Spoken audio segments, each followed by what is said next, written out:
All right, let's chat. Actually, today we're going to be mostly listening to other people chat with today's edition of the Town Meeting Program, your local talk show brought to you by your local cell phone provider, Cordova Wireless Communications, keeping those dollars spent on wireless services and wireless hardware right here in town, which again, one must argue, is a particularly important thing during these interesting times.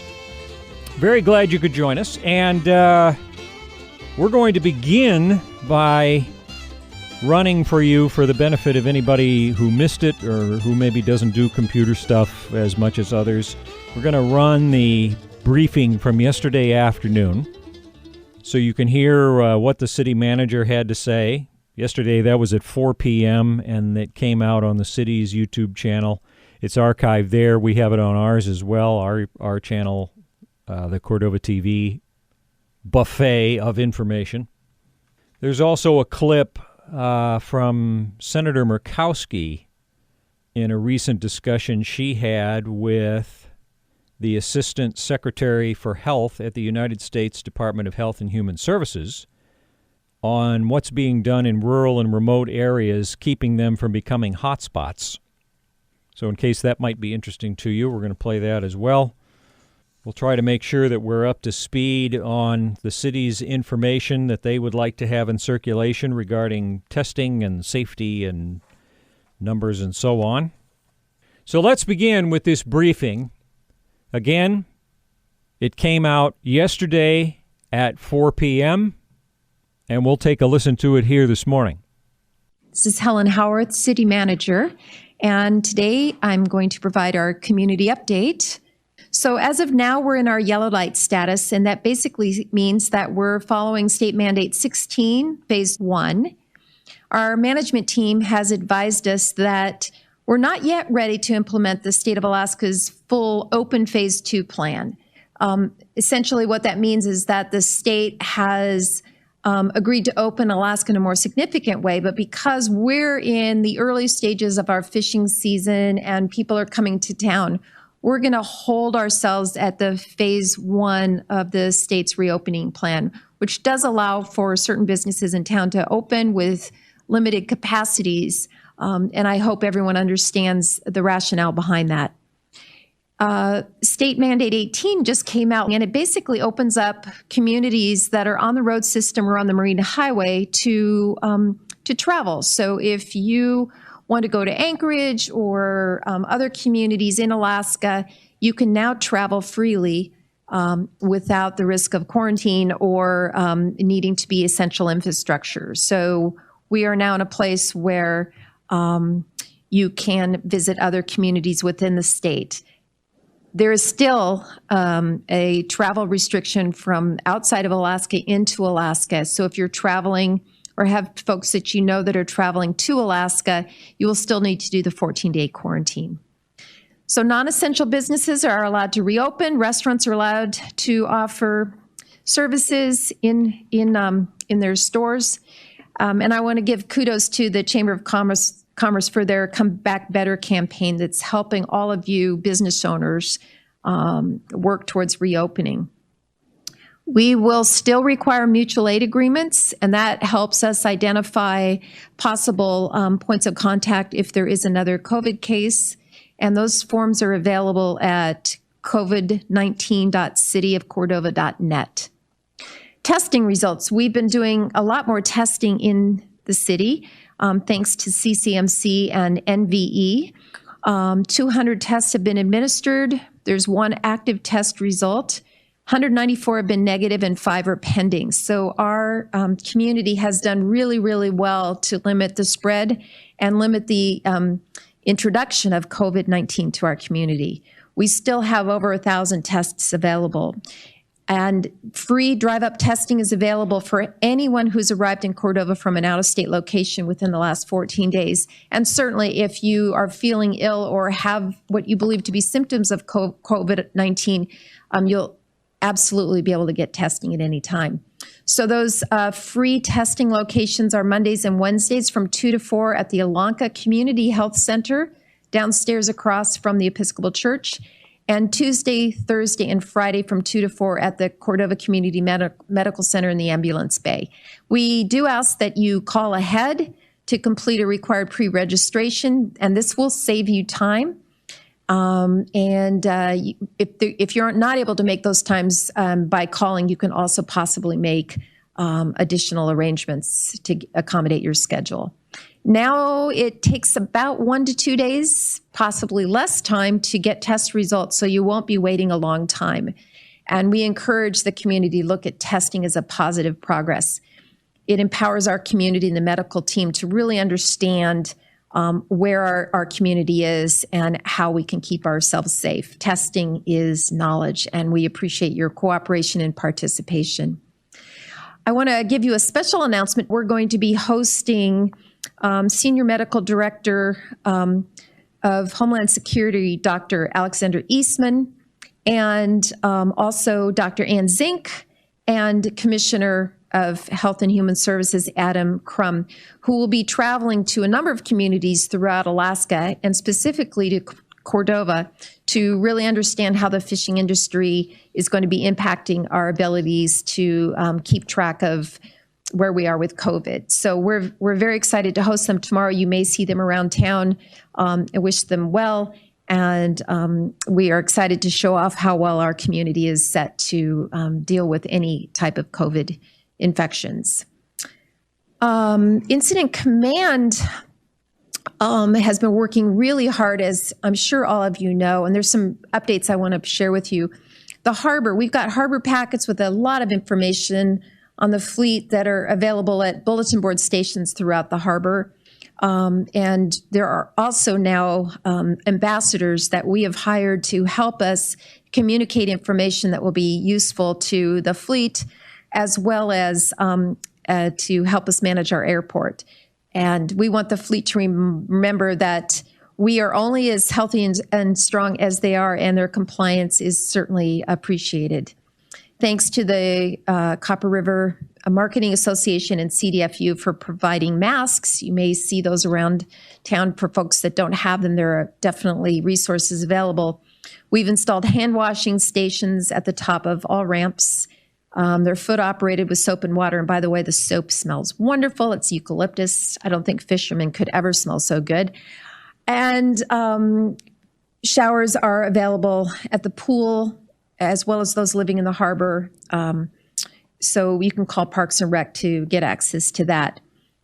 Your health and well-being is really, really important to all of us. And there are a few things that you can download on your phones or your devices to help you with self-care.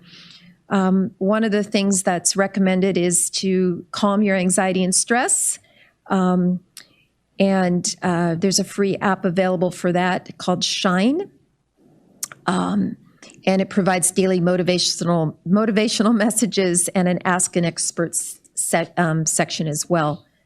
And then there's also UCLA has Mindful Meditations for Wellbeing app that you can find meditations of varying lengths and a weekly podcast. And the Society for Health Psychology, which is a division of the American Psychological Association, offers a wide range of recommended wellness tools, including a sleep app and resources to address trauma. Headspace is another app that you can use that has stress meditation, relaxation, and sleep information. And all of these links are posted on our COVID-19 website, and we update it as best as we can daily. In closing, tune in this Friday, May 15th, for our final Friday community update, when our special guest will be Executive Director of the Cordova Chamber of Commerce, Kathy Renfelt, and we'll be talking about the Chamber's Come Back Better campaign. And in the coming week, we'll begin consolidating our messaging.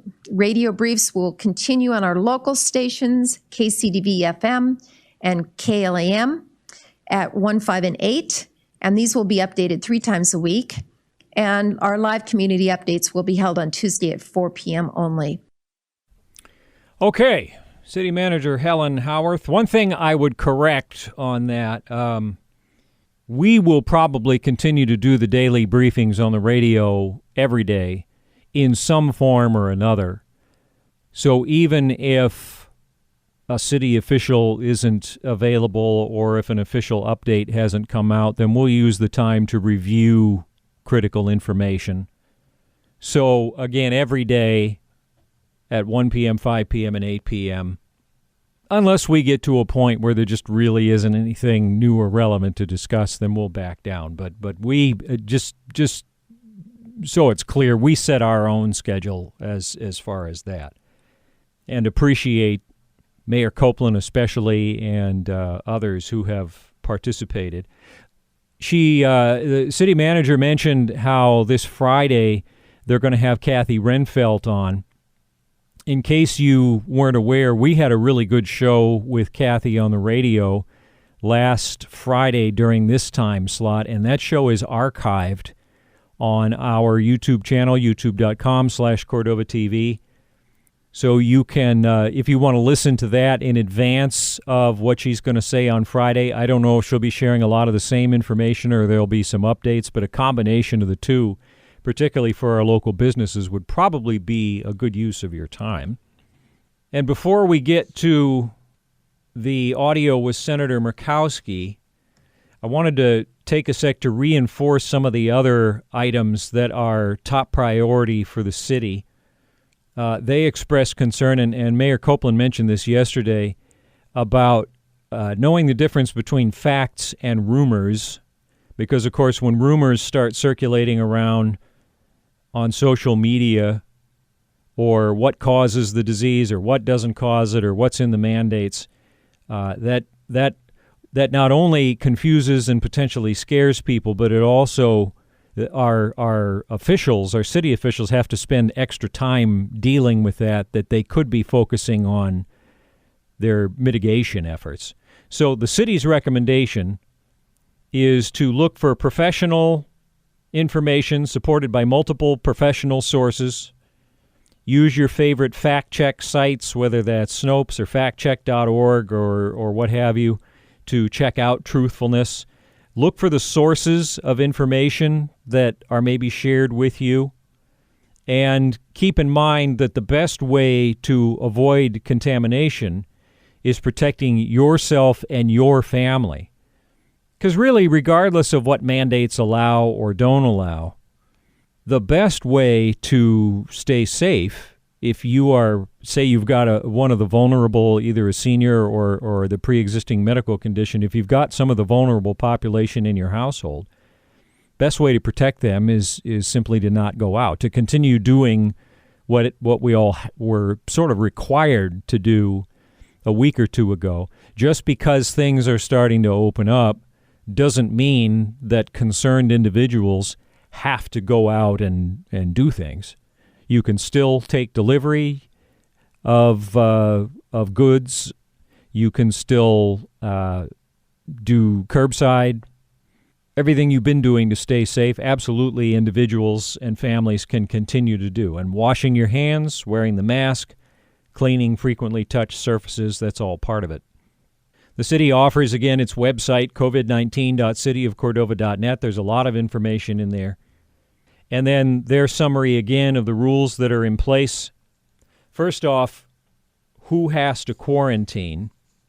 The way it all works now is that anyone traveling from outside of the state to Alaska must quarantine for 14 days upon arriving in Cordova. Those traveling from inside the state of Alaska do not have to quarantine upon arriving in Cordova. That's a thing that has evolved. Everyone must wear a mask in public when 6 feet of social distancing can't be maintained. And everyone must practice social distancing. So that's the city summary on that. There's a little more detail, actually, in this other document regarding the current rules of the yellow phase, which is what we're in till further notice. And it's worth pointing out, too, that if we don't do what we need to do during the yellow phase, and we have an outbreak, then everything gets rolled back to the red phase. So it's not only about preventing cases and keeping people safe, but also making sure that as a community we don't end up having to move backward in terms of reopening and expanding services. So quarantine, again, anyone arriving in Cordova from out of state, including residents of Cordova, must self-quarantine for 14 days. The only exemption is for essential health care and emergency services employees. As far as masks, wearing masks is required in Cordova. City code requires everyone to wear masks at all times on the docks, in the harbor, and while in public places and local businesses, including the gas station. Remember, it protects you to some extent, but most importantly, it protects other people. So in other words, my mask might protect me some, but it almost certainly protects you. So I wear a mask not to protect me, but to protect you. And your mask helps to protect me. Regarding social distancing, gatherings of no more than 20 people are allowed, but only if there is social distancing of 6 feet. And then they also say, please be respectful of the protective measures put in place by our local businesses as they strive to serve our community, and thank them for taking measures to keep us all safe. That has to do with, some of the friction we've seen at the national and the state level. I'm not aware of it. I haven't heard any stories of it in Cordova where, say, if a business has a masking requirement, say, that is tighter than the city's rule, because businesses do have every right to do that. If someone looks at the city rule and interprets it as, well, as long as I'm 6 feet away from somebody, I don't really need to have my mask. And there is sort of a gray area in that regard. But regardless of the city thing, a private business can say, you can't be in here if you don't have a mask on. And if you refuse, they don't have to serve you inside the business. They do have to make some kind of accommodation for you with curbside or delivery or something. But they don't have to, if they say masks are required and you refuse to wear a mask, they don't have to let you through their door. That's just the fact. So again, appreciating what the businesses are trying to do in terms of keeping their employees and their customers safe is obviously a more positive route than getting in their face. So, and again, I haven't heard of any cases where that's being done in Cordova, but boy, it is being done to a whole level of nutsiness in other places. Even here in Alaska, just crazy. People freaking out because they are told they have to wear a mask in a business. So moving on here, Senator Murkowski recently asked some questions of Admiral Brett Giroir, a medical doctor and the Assistant Secretary for Health at the United States Department of Health and Human Services. And she wanted to know if enough is being done in rural and remote areas to keep them from becoming hotspots for COVID-19. And she asked this question in a Senate, what they call a HELP committee hearing, focused on how HHS agencies are working to help states and communities prepare to reopen by supporting testing and speeding up research and development and manufacturing of new tests and treatments, and ultimately vaccines. And that HELP committee is also responsible for providing public health guidance and support to the states. So here's how that conversation went, in case you might find it interesting and missed it. One of the things that I would like to have clarified, and this is probably to you, Dr. Giroir, because you have been so helpful in kind of shining the light on what we need to be doing in these rural areas. But so much of the focus has been on hotspots and responding to the hotspots. But how do you keep those rural, remote, small communities from becoming the hotspots in the first place? Are we doing enough? And right now, the strategy has been we just lock it off. The travel restrictions that are in place are apparently working, but they're also devastating our economy, whether it's tourism, whether it's our resource industries, or whether it's the potential for our fisheries. So, Admiral, if you might speak to that aspect of it. So thank you, Senator. And as you know, you have an outstanding state health officer in Dr. Ann Zink. And we do. I've had the privilege of working with her. And you have a very good protocol in trying to keep Alaska safe by isolation over a period of time when you come in. As you know, we also work with the state to meet your very challenging testing requirements, because you can't really, send labs out 1,000 miles away. So we put a real customized mix of point of care and also the Cepheid machines. I think we sent 9 or 10 new to Alaska and about 50,000 tests, which is about 4 times than you've done to date collectively in order to provide that support. So again, I do think there's a comprehensive strategy that you do have. But again, the mitigation is to the degree that you can, given the circumstances, the face masks, the hand washing, the hygiene. We understand fully the challenges, particularly in the fishing environment and the remote, but all these have to come together: the testing, the tracing, the mitigation, the hygiene factors, to try to keep your community safe. And we really understand culturally that many of your communities were almost annihilated in the 1918 influenza pandemic. So, and that memory is still very sharp and very hurtful to many of the citizens. So we want to do our best to assure them that we are giving them all the protection we can. All righty, so there's that. And we will, at this point, wrap things up for today's edition of the Town Meeting program. Your on-demand local talk show in the 10 a.m. hour weekdays, brought to you by Cordova Wireless Communications.